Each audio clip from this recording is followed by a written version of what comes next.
old busted ride. We can take Bill's old busted ride. We can take Bill's old busted ride. We can take Bill's old. You asked me to write you a rhyme now, didn't you? Have some patience, spirits and libations. Don't get upset or I'll split you with my get you like mutant turtles. I'll kick you with ninjas. Once my soul gets away, it's hard to stop. I could go all day like a crock pot with no further delay. Allow me to rock on a running spree like my initials was MC. Oh, this is a miracle, lyrical miracle. I grow sardonic with a little gin and tonic with bubonic chronic and what's philosophic in the style platonic. I never would and never do put two and two together just to settle for whatever, even if it ain't clever. That'd be moronic. It wouldn't be prudent. It'd be straight up rude and make me a poor student. We can take Bill's old busted ride. We can take Bill's old busted ride. We can take Bill's old busted ride. We can take Bill's old.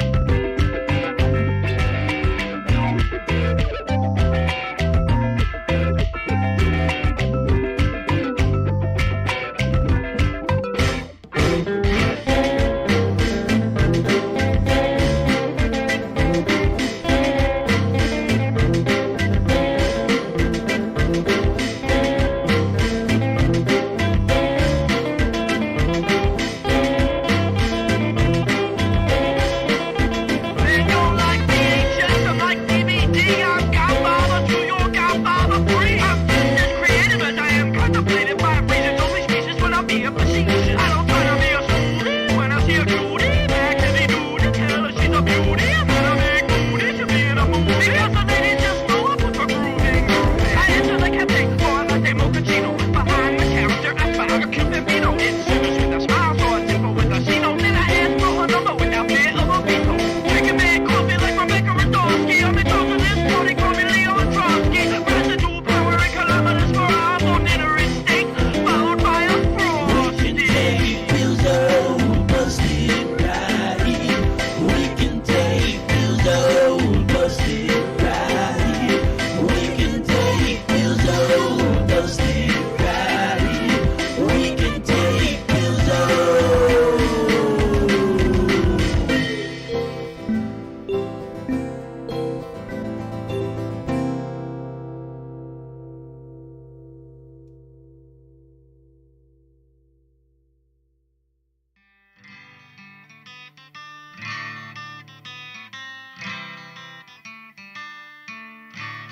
I've been bouncing on the sea, spinning in the spray, thirsty from the seesaw, happy now. I've been playing in the park like children chasing birds, clumping through the clover field, sing along. I've been dancing in the dew, morning as it's way, sweeping out the cellar space. Everybody, I've met a woman in the haze, I don't recall her name, but heavens, what a pretty face, beautiful.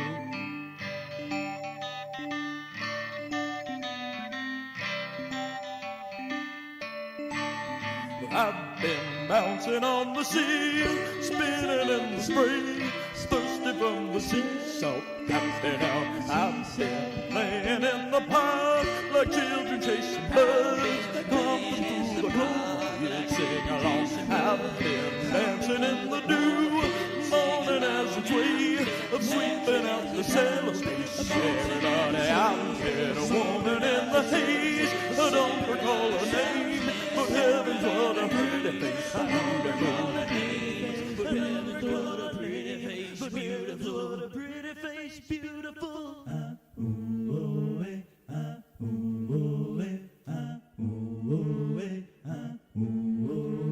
I've been bouncing on the sea, spinning in the spray, thirsty from the seesaw, happy now. I've been playing in the park like children chasing birds, clumping through the clover field, sing along. I've been dancing in the dew, morning as it's way, a sweeping out the cellar space. Everybody out, met a woman in the haze.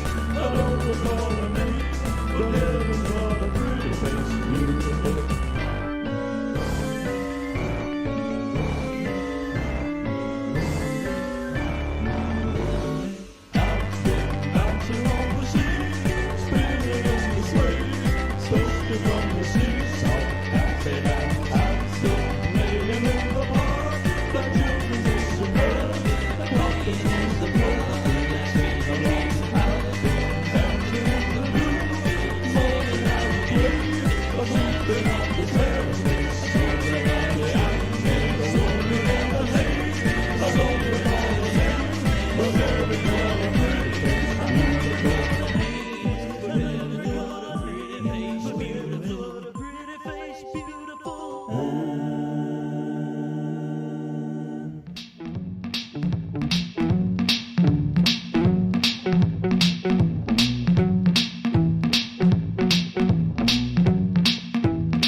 She wants hugs, drugs, and weird rock and roll. Miss the last train on the red line.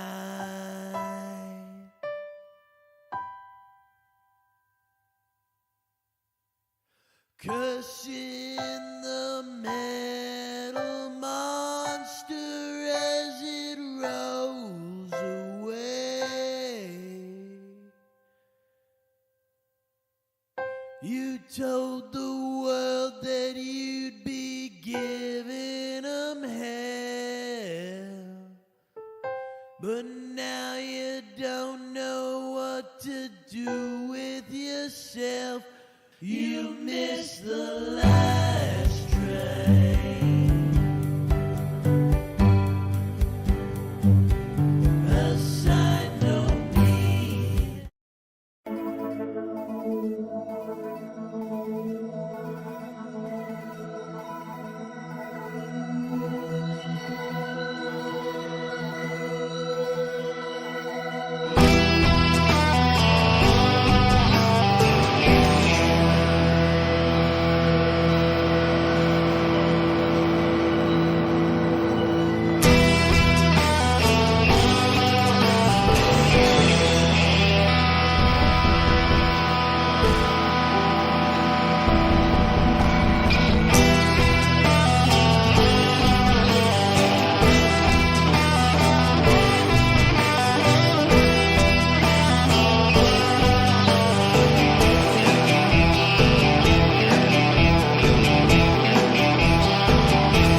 folks, thank you for joining us on the N-Quisition, a battle of wits, the game where you can try to outthink the members of Philadelphia's premier comedy troupe, the N Crowd.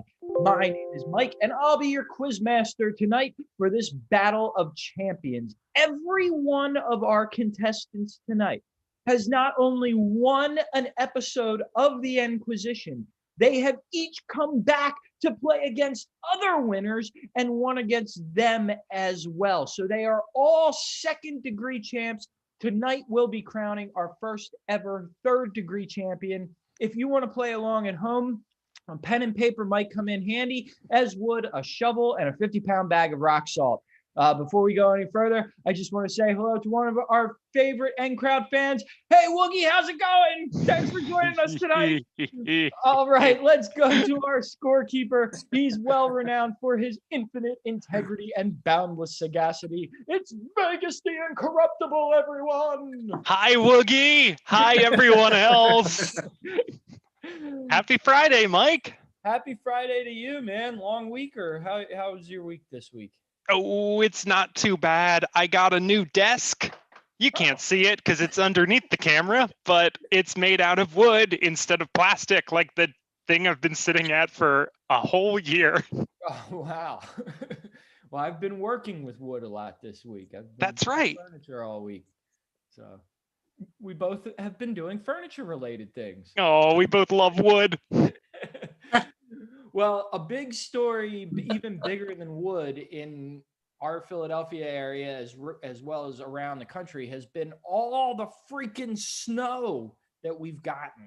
I had a Zoom call with an old college friend from Texas, and she was giving me firsthand accounts of their craziness down there. But Vegas, I thought we would start out with some facts about snow. Snow facts. Yeah. All right. You ready for these? Yeah, watch out, National Weather Service. This is where you go for your snow facts. All right. Fact number one, it is estimated that 1 septillion or 1 trillion individual snowflakes fall each year in the United States. Now, just to put that number in perspective, 1 septillion is roughly the number of times I've thought, hey, I should really get around to watching those Twilight films, plus 1 septillion.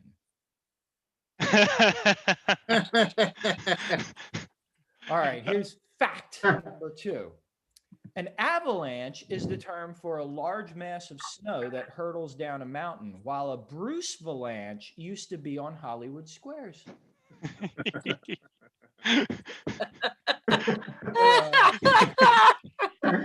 So dumb. All right, and here is fact number three about snow. Vegas, are you ready for this one? I'm ready and willing. Snowflakes begin to form when the bastard of Winterfell neglects to use dandruff shampoo. Nerd joke. Oh, I don't get that one. It's Game of Thrones. Was that like Neverwinter in Dungeons and Dragons? I don't know, man. I don't nerd that hard. Oh, come, yeah, whatever. Well, let's meet some of our nerdy contestants. Up first tonight, we have BJ. Hello, hello. Ooh, he's got the hat. Yeah, that hat has won him 2 episodes of the N-Quisition. Do you think it can win you a third, Beej? I'm not wearing it for my health. BJ's video is in portrait instead of landscape, just to give the hat more screen space. Yeah. If it was the other way, it would just look like I was wearing a cap. Well, BJ, I want you to tell us a little bit about the Saturday Report with Colt Sebastian Taylor. What's this all about? Well, my stunt double and tax line Colt Sebastian Taylor has a weekly radio show on AWSM Radio. It's an online radio station, the largest radio station serving a South Asia population outside of India and Pakistan, actually. And the most popular news show on that show. I don't know how I got on there, but I'm on there. And so every week for about 40 minutes, I go over some interesting news that I thought was interesting that you may have missed. Some celebrity news, science, crime. I'm talking about a UFO tomorrow that was sighted outside Phoenix. And then the Cult does that. And also this week, Cult is now on Cameo. So the place where you can pay Steve Harvey $800 to say happy birthday to you, you can pay your old buddy Colt Sebastian Taylor $10 to insult you for 3 minutes. And here I've gotten 5 birthday requests in this week for random people that I don't know. Wow. That's Yeah, amazing. Yeah. Just go downstairs. They just give me a list of details. I riff on it for about 5 minutes and send them a video, and they're happy. Oh, you got a link we can plug in the chat? Sure. Just go to ColtSebastianTaylor.com. All things Colt Sebastian Taylor is there. And the radio show, Rizzle, the Cameo stuff. I mean, if it's not bookmarked already, it's already be bookmarked on your end. Colt Sebastian Taylor is everywhere. You barely even have to Google to find Colt Sebastian Taylor. Yeah. But I just want to say, we are 2 completely different people. He wears a pith helmet. And I'm wearing a top. Obviously. Obviously. Get mistaken a lot. Your skin looks great tonight. Thank you. Well, let's bring on someone else with wonderful skin. Our next contestant is none other than Kristen. Yeah. Hey. Ooh. What a creepy introduction. Thank you, Mike. Well, it took every bit of the better angels of my nature to not then further pun your name by calling you Chris Skin. I've been called worse. Well, Kristen, you are out there in Portland, longtime artistic director of the N Crowd. Now you're co-artistic director of Curious Comedy Theater on the West Coast. And you guys just did an international online comedy marathon as a fundraiser. Tell us about this. This fundraiser was called Love Fest. And if you aren't familiar, there's an improv format called the Laron, which starts with a character, has a bunch of characters doing 2-person scenes in between, and then ends with that exact same character. We did that for 25 hours and had guests from Mumbai. We had guests from Australia and everywhere around the world. We had guests from South America, just everywhere. So we were thrilled to host all of these incredible improvisers and to raise money for Curious Comedy because your live venues are struggling right now, folks. So if you've got a venue that you care about, in your neck of the woods, donate. The N Crowd is a perfect example of a company to donate to. You can do it right here on the stream if you want to send some money their way. It's great. Yeah. And I really appreciate that plug for us, but I would like to say that Curious Comedy Theater is also a good venue that you should donate to. So it's always great when you don't have to toot your own horn, Mike. Yeah, there you go. One back scratches another. Is that the expression? Well, I was going to make another Skin reference, but I think we're done with that for the night. Yeah, please. Well, I put a link to the Curious Comedy Theater in the Twitch chat, and the N Crowd put a link to where you can donate to the N Crowd in the Twitch chat. That's great. All right, well, let's watch Kristen's other show if you want to give her money. Give us your money now. She was just online for 25 hours doing comedy, for God's sake. No. Well, let's bring up our last contestant of the night. It's Ben Skindler.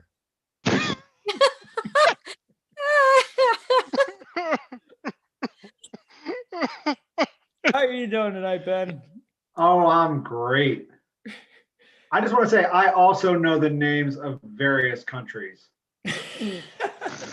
That's great. And I've done events where I could list places. Wow. Mm-hmm. Yeah. Well, Ben, I just wanted to say that you're a father. You've got 2 kids, right? Yep. And I just want to say that worries me a little bit because when I asked you about a fond childhood memory for these intros, you replied that your fond childhood memory was when your brother chased you around with a knife.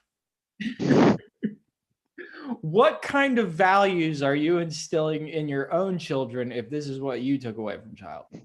And also, what are your bad childhood memories? Ben came up hard, you guys. Yeah. I'm a big believer in personal responsibility, so I am not responsible for being chased with a knife. And you know, the gene pool that reaching my children that involves my brother is modestly limited. So yeah, I don't know. I thought you were going to say you're just worried about the fact that I'm a parent in general, which is something that I worry about literally every minute of every day.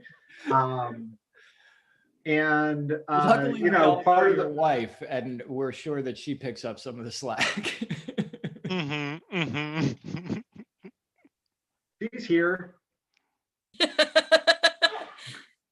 Well, wait, because you said that to me in a Facebook thing that your fond childhood memory was getting chased around with a knife. What the fuck? Oh, well, so the fuck is this? Like my best friend when I was in like 4th grade knew how to do origami, right? The folding paper, Japanese folding paper art, right? And knew how to make like a ball, like an origami ball. And we filled it with hot water. And my brother is 7 years older than me, so he's probably 14 years old at this time, and was asleep. And he's probably a little, whatever. We threw this ball of hot origami water on him while he was asleep. Uh-huh. So it's not like this whole situation was completely unprovoked. And he chased us with us, to be fair, to downgrade the story a little bit further, not to undercut the hilarity of it. It was a Swiss Army knife. So it was only going to do so much damage, but he chased us with his Swiss Army knife, couldn't catch us because we were, you know, shifty, and ended up taking this giant mouse that I had won at Circus in Las Vegas, doing the game where you roll the balls up and the horses go across, right? That game, I don't know what it's called, but that's what we did. I did that for like 7 hours straight, and I got a big giant mouse, and he started hacking the mouse's nose off with the Swiss Army knife.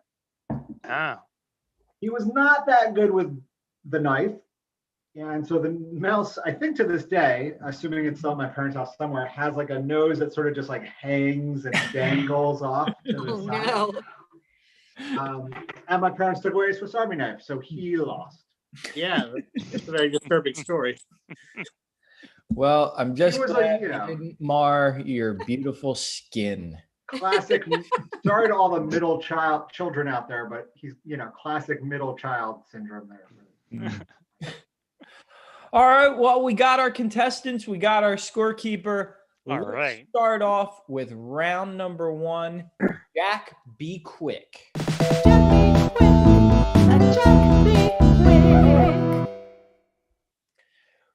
We N-Crowders are currently in a Zoom room and have access to its chat function. So I will be asking 10 questions as Vegas the Incorruptible monitors the chat room.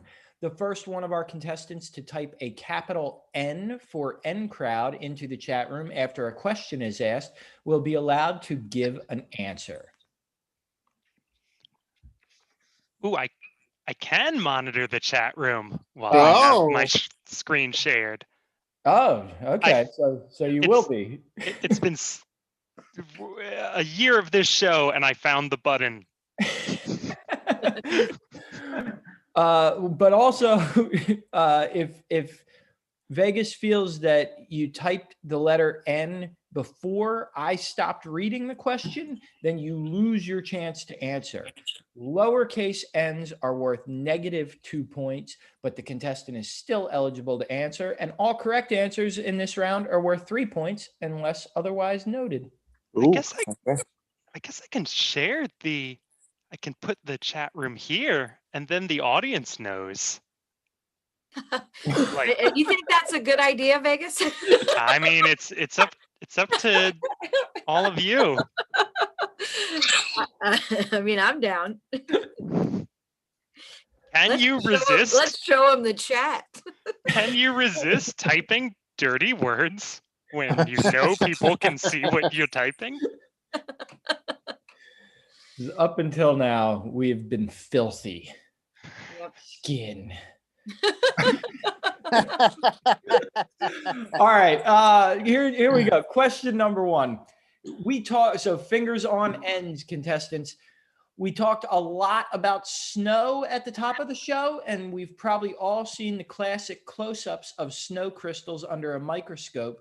My question to you is, how many sides or arms do these crystals have? EJ, I'm gonna say 8. Vegas? incorrect. Kristen, 7. incorrect. Ben,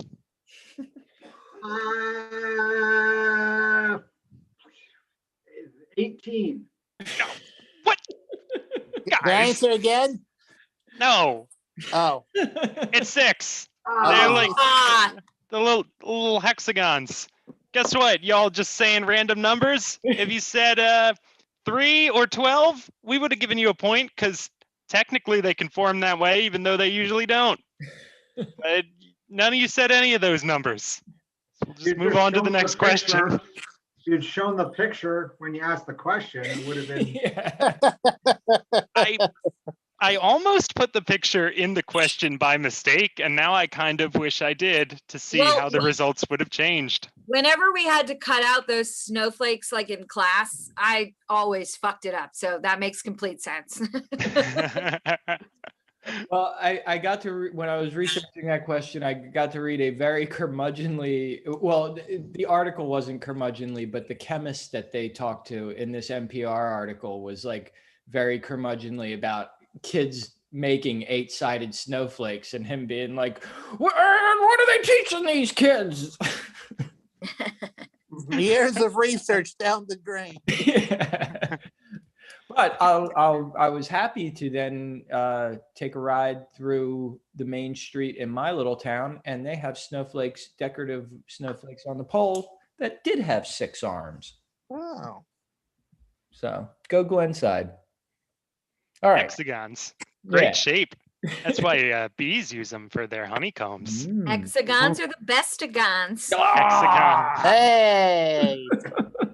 Geometry joke. I feel like I haven't made the worst pun this show now.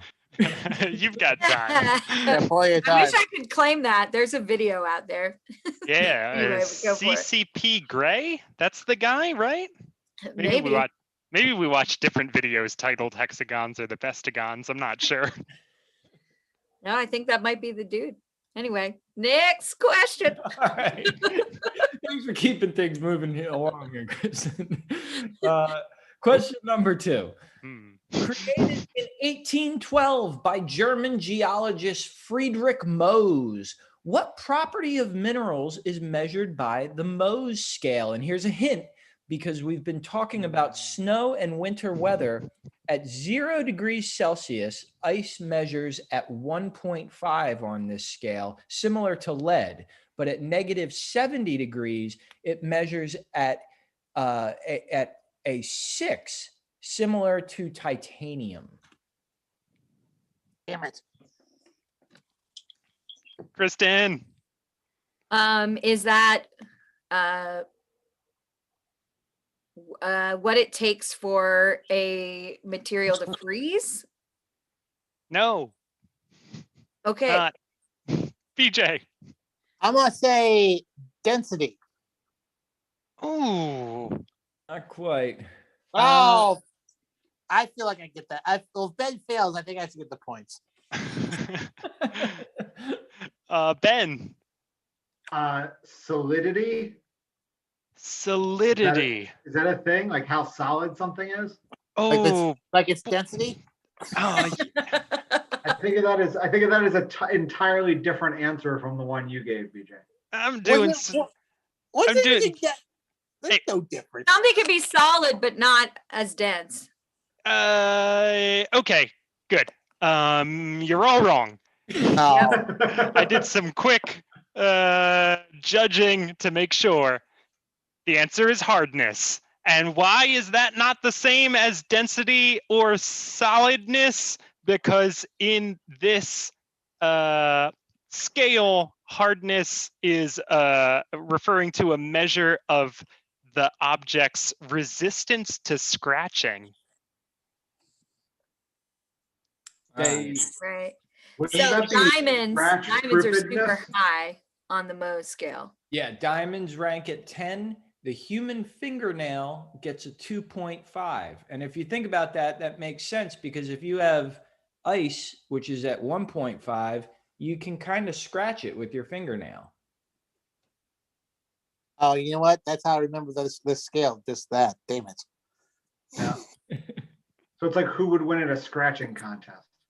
Exactly. Exactly. It's a cat, like 15.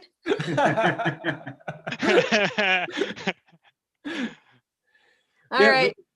2 for 2 down. Oh, come on. Come on, Sheer. All right, I promise I'm not trying to stump you guys. It's just you don't seem very smart.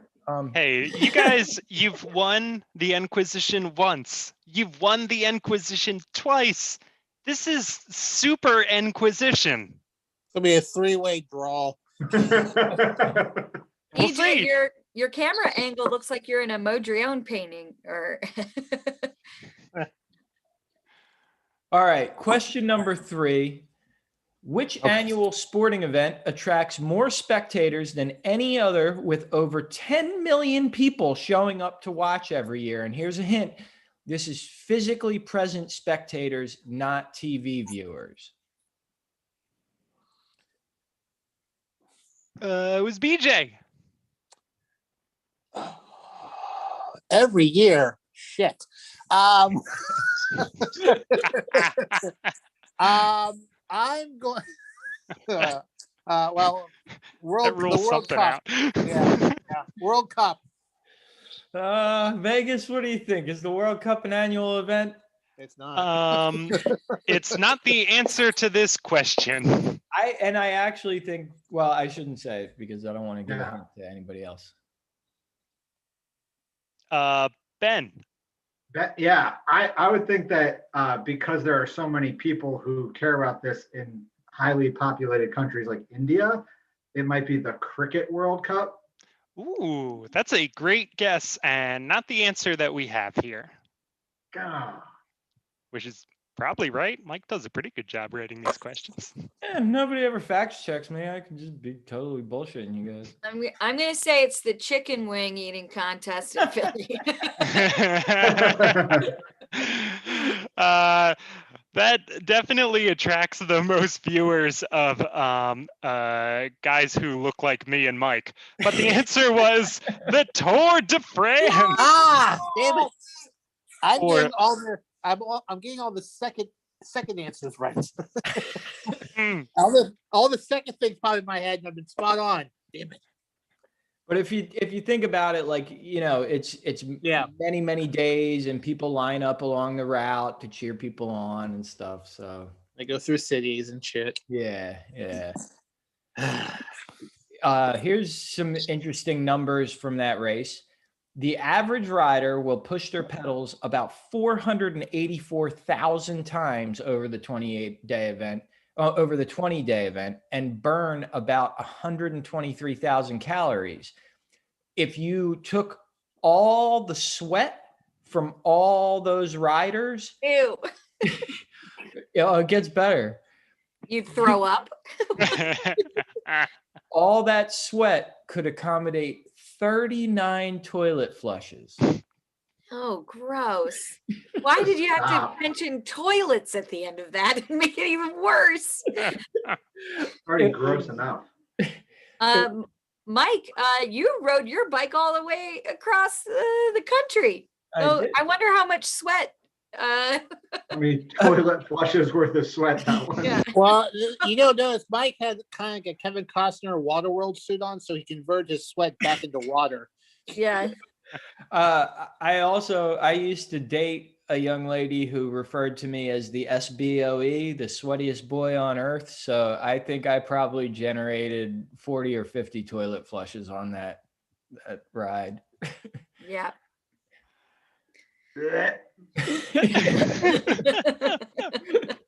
I also didn't shower most days because I was out in the wilderness, and so I stunk really bad. Anyway, question number 4. Are you still looking for a date, Mike? Ladies, I've grown a mustache. I hear Flavor that guy's the saver. sweat. All right, question number 4. What musical act founded by Joseph Simmons, Daryl McDaniel, and Jason Mizell in 1983 in the Hollis, Queens area of New York City had their biggest hit with a cover of Aerosmith's Walk This Way? Oh crap, I forgot to, damn. BJ with the letter N. Run DMC. Yes. Yeah, it's Run DMC. I got one. Time to update the scorekeeper's spreadsheet for Oh, the that's first yes, I time forgot this game. I forgot to preload my my N. Ah. Hey, Vegas, you want to give these guys some firsts but that this group did? Yeah, the first rap group to have a gold, platinum, and multi-platinum album, to appear on the cover of Rolling Stone, to have a single in the Billboard Top 10, to have a video played on MTV, to get a sneaker endorsement deal, to be inducted into the Rock and Roll Hall of Fame, and to be awarded a Lifetime Achievement Grammy. They were also the only rap group to perform at Live Aid. That's what happens when you're the rap group who does a cover of a song by a popular white people band. You get a lot of recognition by a white people owned industry. Mr. Chance, Digital Underground. I stumbled onto that list of firsts and was like, holy crap. Yeah, Run DMC was killing On it. the run. Yeah. Yeah, the one dude has a reality TV show now, right? Oh, really? I think so. Huh. Breaking more ground. Wow. All right. Question number 5. Marjorie Jacqueline's maiden name is Bouvier. However, she took her husband's last name when they married. What is that last name? And hint, this is a fictional character. BJ again, the first to buzz in. Simpson. Damn it. Vegas? Oh, it's Simpson, baby. Yep. Take that, Mo. And we can't let BJ do this to us. Come on. We'll never live it down. That's right. You guys got to team up. No. Down. Whatever. How exactly would teaming up work? Ooh, I guess you type the N and Kristen hits enter. Kristen, fly to Philadelphia. We'll wait. Right.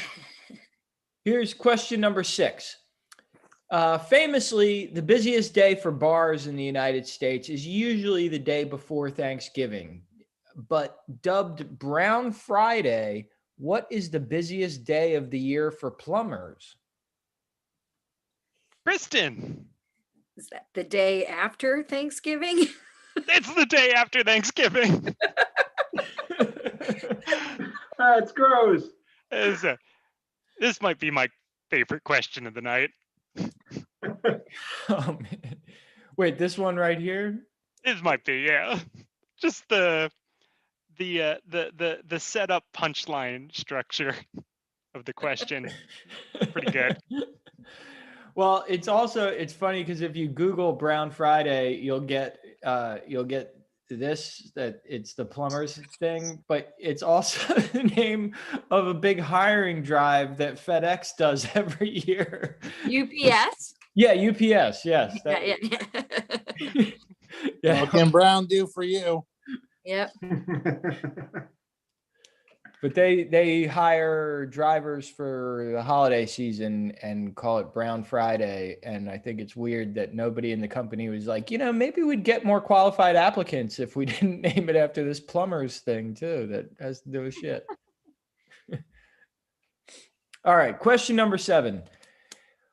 For 3 points, name one of the 2 planets in our solar system without any moons. And for 10 points, name both of them. EJ. Well, the first one is Mercury, and the second one is Venus.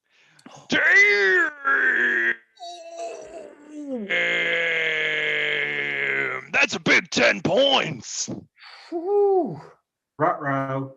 Pluto has one, and they think it's actually a binary planet system because one doesn't rotate each other; they rotate a point between them. By the way. Yeah, is Pluto back to planetary status now? Yeah, I think so. Yeah. I said name one of the 2 planets, BJ. You are embarrassing Woogie right now. Wait, Pluto's back? Pluto's back, baby. They Yeah. can what? Make up your minds. I know, right? Wait, is it really? Yep. I- Sorry, conservatives. Pluto's back. I think it might be. Yeah. Wow. I just can't take all this change, honestly, guys. Wow, so Pluto really did clear its orbit of other bodies. Is that one of the rules? They have to clear their orbits of other bodies? Yeah. All right. Well, here's somebody who cleared his orbit of some bodies. Question number 8. And clear my Oh. orbit on Brown Friday. All right, Uranus. question number 8. Though he was a violent gangster, bootlegger, racketeer, and probably responsible for the St. Valentine's Day massacre, whose business card listed his occupation as a used furniture salesman? Damn it. And it's BJ with the quick fingies. Oh. Al Capone. Oh no, I lied. Oh. Well, whatever. Yeah, it was Kristen. It was Kristen. And I was gonna say Capone. Yeah, Al Capone. all right. Well, No, she wasn't. She was yeah. gonna say Dick Tracy. I don't know the name of another gangster. well, this is when I really am glad that I made Vegas the scorekeeper, because he has to make this decision, and I know it really rankles him. I'm gonna give Kristen 3 points. BJ, Yes. I'm gonna give you 2 points. No. Can I have a point? And I'm gonna give Ben 1 point. Yay! Sometimes you just have to ask for what you want. No. And you're on the board. Look at us men falling forward here while Kristen, I don't Yeah. know. I feel like she got the answer and we each got points. Well, I'm glad I got a scorekeeper that's as wise as what he just showed himself to be. So, Hey, sometimes you just gotta give the economy the stimulus in points that it needs. Kristen's the economy. All right. Question number 9. We're getting towards the end of this round. What did Dr. James Naismith invent in 1891 at a Massachusetts YMCA? Ben, you typed your N before BJ finished, or before Mike finished reading the question. Oh, no. So BJ gets to answer. Doesn't Ben lose points? No, if he No, typed that's it if you lower- type I a don't have enough points to lose. I believe it's Mike Connor's favorite game, basketball. Yeah, it's basketball. I forgot about the waiting rule. Wait, can I get extra points? No, it's just Use BJ peach that time. baskets. Use peach baskets. That's why You it's called did. basketball. Yeah. And a Yeah, guy's that's a what- liar. Point. Did you guys notice the Basketball Hall of Fame is in a strip mall? It is? Basically, yeah. You have to walk past like a Chipotle and a Quiznos and like a sneaker store. And then you get into like this bigger area. But there's basically like, yeah, it feels like you're walking into a strip mall. I No guess you've been offense, there? it's beautiful. What was that? I guess you've been there then? Yeah, not like 2 summers ago, back when people did shit. Is it in Cleveland? All the Hall of Fames are. Springfield, Massachusetts. Nah. all the hall. I think you guys have one Hall of Fame, right? In Cleveland. Don't we have the baseball and the Rock and Roll Hall of Fame? No, maybe not. Baseball is Cooperstown. Okay. Minus a point. Sorry to take away something else from Cleveland. Yeah, but he Dr. James Naismith, I love this because basketball is like such an American thing. Like it was invented by an immigrant and it's now spread out to the whole world. He wrote 13 rules for basketball on December 21st, 1891. We know that specific date that basketball was invented because the dude was on a deadline. He had to get it done by December 22nd. And so he did it the night before. And then he tacked the 13 rules for basketball on a bulletin board outside of his office at this YMCA. And then You're about to say the doors of a church. Yeah. And then in 2010, this 2-page document sold at auction for $4.3 million. Wow. So anyway, yeah, it is my favorite game. Question number 10, last question of the round. How many wings does a hummingbird have to allow them to be the only birds who can fly forward, backward, upside down, and to hover? And hint, this is an even number. I'm not trying to trick you guys by saying that the tail is actually a wing or any bullshit like that. BJ. 2. Baby. 2 wings. It's 2. They had 2 wings. All right. After that game, let's check in with our scorekeeper, Vegas the Incorruptible. How are these N-Crowders doing? Oh my. It was a round where Ben earned 1 point. Kristen definitely earned 6 points, but BJ, gotta say you won the round with 24 points total. Maybe our biggest lead in N-Quisition history coming out of the first round. Ooh. Guys sure wore hats today. Well, we got plenty of points still on the board. Now, this is where that pen and paper might come in handy because this is round number 2, Deep Thought.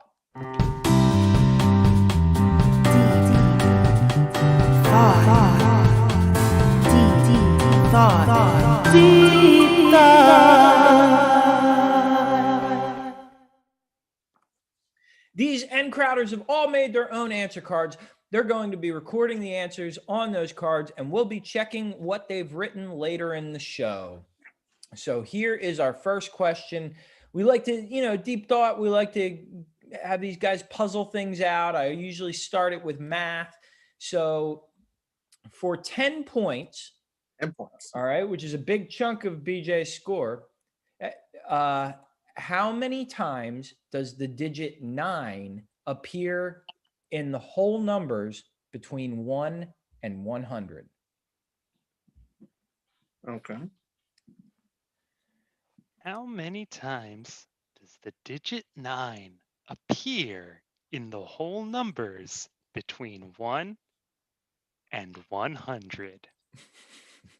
It sounds much more soulful when you say it. Yeah, I'm practicing for those like videos that people listen to when they're trying to sleep. Vegas, just to give these guys a little time to do some figuring. I did math today. I did trigonometry today. The the science of finding angles? Yes, I was using angles actually to find lengths. Okay. Using angles to find lengths. Tell us more. My dad and I are making a table in the shape of a triangle, and we knew what the outside lengths measured to, and we wanted to know what the inside lengths measured to. And in order to do that, we had to use some SOHCAHTOA. Ooh. Wow. We don't answer now, right? We wait until you've asked us all. Yeah, you just Yes, write this down. The answers will be revealed at the end of the show. Everyone's waiting with anticipation to find out. How many times does the digit 9 appear in the whole numbers between 1 and 100? And you can also work on this until the end of the show. So if there's, a moment where I'm droning on about some bullshit table that I made, you can like go back and try to do some more kajiggering. I bet it's a great table. Has it got 3 legs? No. Triangle table? It has one leg, and the leg is a series of triangles stacked on top of each other. That's the thing. We have to make 16 triangles to make this one table. Oh my. Can't wait to see this table. But let's move on to the next question. Yeah, good idea. Yes. All right. Question number 2 of Deep Thought. Now, some people might say it's uncommon for me to have more than one math problem in this round, but I would say this is not a math problem. Here goes. If 12 equals 6 and 6 equals 3, but 10 doesn't equal 5, then for 10 points, what in the heck does 10 equal? If 12 equals 6 and 6 equals 3, but 10 doesn't equal 5, then what the heck does 10 equal?